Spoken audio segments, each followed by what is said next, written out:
여러분 안녕하십니까? 2023년 4월 2일 주일을 맞았습니다. 오늘은 사순절의 마지막 한 주간이 되는 고난주간으로 들어갑니다. 종료 주일이기도 하지요. 이 한 주간 우리가 비아 돌로사 주님께서 십자가 길로 가신 그 마지막 골고다의 현장까지 우리가 주님의 자취를 따라가면서 깊은 은혜에 닿아지는 이 한 주간 되기를 기원합니다. 함께 읽을 말씀 유다서 1장 17절에서 25절인데 제가 세 구절을 봉독합니다. 사랑하는 자들아, 너희는 너희의 지극히 거룩한 믿음 위에 자신을 세우며 성령으로 기도하며 하나님의 사랑 안에서 자신을 지키며 영생에 이르도록 우리 주 예수 그리스도의 국류를 기다리라. 또 어떤 자를 불에서 끌어내어 구원하라. 또 어떤 자를 그 육체로 더럽힌 옷까지도 미워하되 두려움으로 국률이 여기라. 아멘. 봉독한 이 말씀을 중심으로 이단 배척과 건강한 신앙생활이라는 제목으로 함께 은혜를 나누겠습니다. 어제는 제가 여의도에 특별히 볼 일이 있어서 나갔는데 인중로에 아주 그냥 벚꽃이 만발해서 꽃들의 향연이 펼쳐진 듯 하였습니다. 오늘 아침에 또 이렇게 말씀을 전하기 전에 우리 아파트 단지에 내려다 보니 아주 그냥 벚꽃들이 화사하게 피어서 수놓은 듯이 아름다운데 이 찬란한 봄꽃들과 함께 시작되는 이 사순절의 마지막 한 주간 들어가면서 유다서 말씀 어제 이어서 오늘 두 번째 말씀을 전하게 됩니다. 여러분, 이 유다서의 저자 유다는 자기를 소개하면서 예수 그리스도의 종이며 야고보의 형제라고 그렇게 말했습니다. 사실은 예수님과 한 집에서 같이 살았지요. 어린 시절부터 청년기까지 우리가 복음서에 보게 되면 예수님의 그 밑으로도 6 형제들, 형제 자매들이 있는데요. 대가족이에요.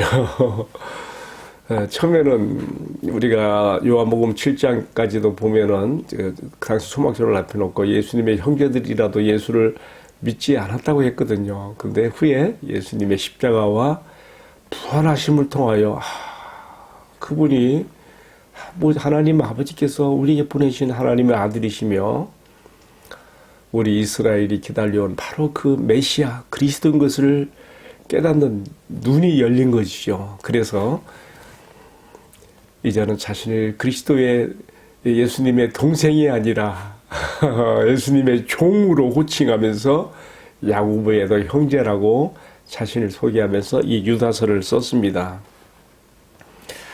자, 우리 앞선 내용에서는요, 당시 초기 교회의 교리적인 순결과 또 도덕적인 순결에서 이탈하게 만드는 분리주의자들, 이단들이 어떤 정체성, 어떤 특징을 가진 자들이며 그들이 받을 심판이 어떠할 것인지 아주 무섭게 쓴 내용을 보았습니다. 이제 오늘의 말씀은 이 편지의 후반부가 되는데요.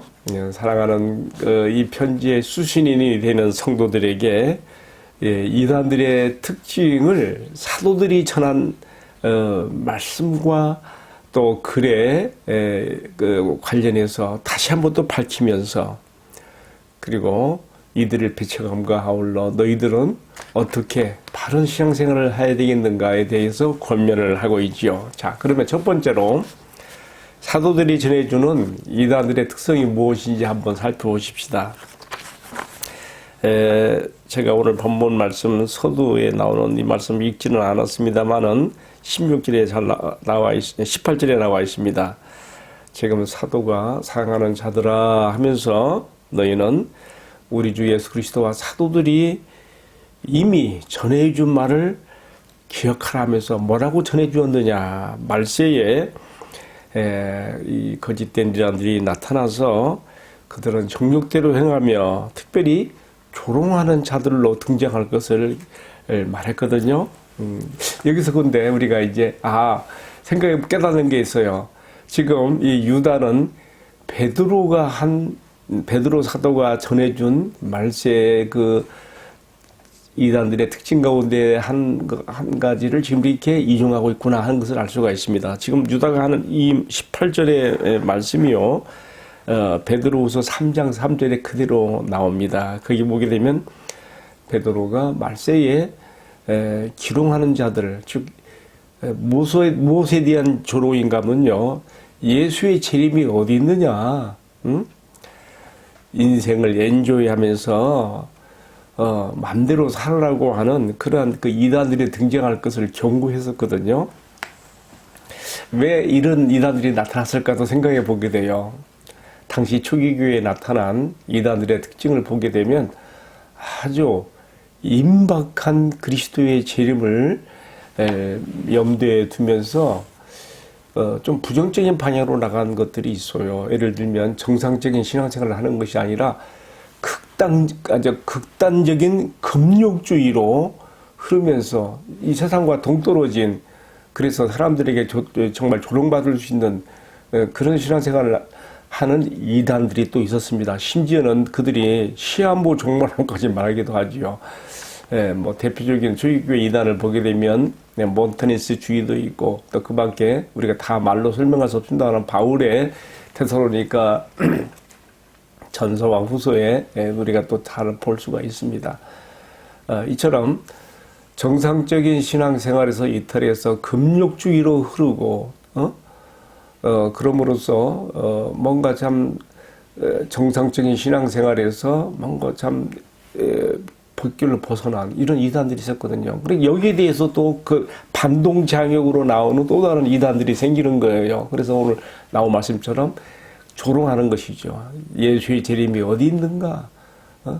그렇게 금욕주의로 살 필요가 어디 있는가? 근데 금욕주의가 정상적인 생활로만 말하면 좋은데 그들은 그렇잖아요. 인생은 한 번뿐이야. 엔조이하면서 마음대로 즐기며 살아. 그 죄의 방탕과 육체의 존경을 따라 살도록 그렇게 조정한 것이죠. 바로 이 점을 지금 여기서 이 유다는 경종으로 경고하고 있는 것입니다. 또 한 가지 이단들의 특징을 말했어요. 19절에 보면 이 사람들은 분열을 일으키는 자며 육에 속한 자며 성령은 없는 자라 그랬습니다. 다시 말하면요, 이들은 교회 안에 어떤 정말 잘 이렇게 운영되어 나가는 교회 공동체를요 파괴하고 분리시키기를 원하는 사람들이면서 앞에서 언급한 것처럼 육체의 방종을 따라서 사는 자들이고, 곧 이런 것은 어떻게 특징이 드러나는가? 그들은 성령의 내주가 없기 때문에, 성령의 인도가 없기 때문에 자신들이 짓는 죄의 방탕과 그런 육체를 따라 정령을 살아가는 이런 것들에 대해서 마음에 어떤 부담이나 거리낌도 없이 회개도 없이 멋대로 사는 자들인 것이죠. 자, 이런 걸 통해서 너희들은 이단들이 어떤 특징을 가지고 어떤 정체성으로 나타나는 자들인가를 알라고 하는 것입니다. 여기까지 이렇게 이야기하고요. 이어지는 20절부터 23절까지는 너희들은 이러한 이단들에 대해서 철저히 배척하면서 믿음의 도를 위해 힘써 싸우면서 너희 자신들은 어떻게 살아야 되는가에 대해서 말하는 것이죠. 첫 번째로는요, 뭐라 했는가 하면요, 지극히 거룩한 믿음 위에 자신을 세우며 성령으로 기도하라 그랬습니다. 지금 바른 신앙생활을 위한, 건강한 신앙생활을 위한 권면을 하면서 첫 번째가 지극히 거룩한 믿음 위에 너희 자신들을 세워라. 왜 여러분, 왜 거룩한, 그것도 거룩한 정도가 아니고 지극히 거룩한 믿음, 너희가 가진 믿음은 지극히 거룩한 믿음이다. 그 믿음 위에 너희 자신들을 세우라 그러거든요. 왜 이렇게 말할까요? 여러분, 우리의 믿음이라는 것이 어디서 나왔습니까? 뭐 어느 날 하늘로부터 뚝 떨어진 것입니까? 그렇지 않지요. 하나님 아버지께서 자신을 나타내시고 계시하신 말씀, 우리들의 영광스러운 구주 예수 그리스도께서 우리의 구원을 위해서 친히 나타내 주신 아버지 하나님의 말씀, 이 말씀들은요 지극히 거룩한 것이거든요. 이 거룩한, 지극히 거룩한 이 주의 말씀의 계시에 응답하고 반응하여 나타내는 우리의 믿음 역시 그래서 지극히 거룩한 믿음이라고 말하는 것입니다. 너희가 이 보배로운 지극히 거룩한 믿음을 받았으니 이 믿음 위에 자신을 세워라. 이렇게 지금 말하는 것이죠. 그러면서도 뭐라 했습니까? 그리고 성령으로 기도하라 그랬습니다. 왜 성령으로 기도하라는 말이 여기서 나올까요? 우리가 주 예수 그리스도를 구주로 믿어 그리스도인이 되는 순간 사실은 그것도 주의 성령께서 내 안에 역동적인 변화를 일으키시기 때문에 내가 예수님을 나의 구주로 그의 십자가의 죽으심이 나 같은 죄인을 위해 죽으신 것이며 그의 부활하심을 믿게 되고 그의 생명에 동참하게 되며 내가 예수를 믿게 되는 것이 성령님의 역사 것이죠. 이 성령님은 예수님의 요한복음 16장 약속대로 우리 안에 내주하시며 영원히 떠나지 아니하시지요. 구약시대에는 성령님의 임재였어요. 일시적인 임재. 그러나 그리스도의 십자가 부활 이후에 우리에게 오신 성령님은 영원한 내주. 우리 안에 계시면 성령님이 있거든요. 이 성령님께서 우리 영혼 안에 내주하시면서 우리를 이끄시잖아요. 인도하시잖아요. 우리가 주님과 교통하는 수단으로서 기도 생활을 할 때에 우리가 우리의 의식적인 기도만 한다면은 밋밋하고 메마르고 건조할 수가 있습니다. 그러나 성령께서 우리 안에 주님과의 관계에서 비롯되는 그러한 인격적인 감정도 갖게 만들어 주시며 성령의 감화와 정서 가운데 기도에 힘을 주시거든요. 그래서 로마서 8장 우리가 이제 29절 이하에 보게 되면 성령이 우리 연약함을 도우시나니 우리가 마땅히 불바를 알지 못하되 성령이 말할 수 없는 탄식으로 성도를 위해서 기도하신다 했거든요. 이게 나를 위해서 기도해 주시는 성령님의 그런 교통에 아주 민감하게 우리가 가까이 하는 신앙생활이 되어야 될 것을 이렇게 말한 것으로 이야기하는 것이죠. 자, 두 번째로